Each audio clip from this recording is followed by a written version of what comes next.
Síðustu 4 mánuði höfum við fylgst með því hvernig Laxfoss og Goðafoss hafa smám saman verið skornir niður og rifnir á ströndinni í Alang. Kveikur óskaði eftir viðtali við forstjóra Eimskipafélagsins þann 10. september. Félagið brást við með fréttatilkynningu 5 dögum síðar, þar sem ábyrgð á niðurrifinu var sögð alfarið á herðum GMS.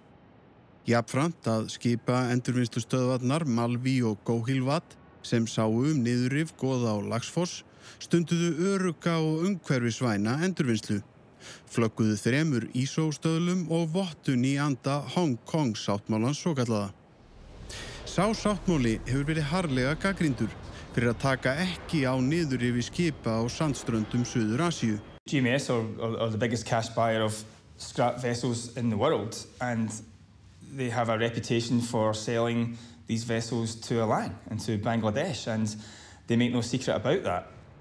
When somebody comes here and they say, look, we want the best price, then I say, I don't bother with you. Just have a phone call to India and go to India, because price-wise, we cannot compete.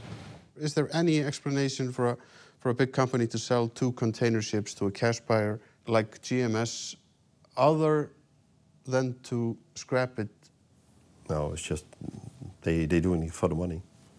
You would expect people like that to at least have a tender or ask a couple of European yards to offer for the ship.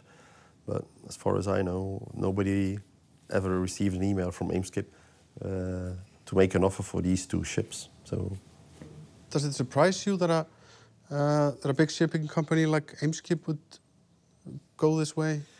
Well, I think the most important thing for these people is, I think, one of these ships comes in at 7,000 ton lightweight.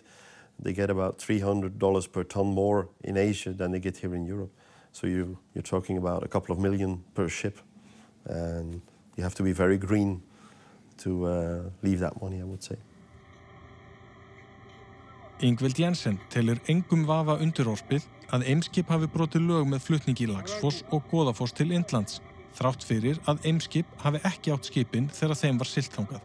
Well, Icelandic authorities should be holding Eimskip liable for having breached European waste law, which prohibits the export of hazardous waste to developing countries. And that should be criminally prosecuted by the Icelandic authorities.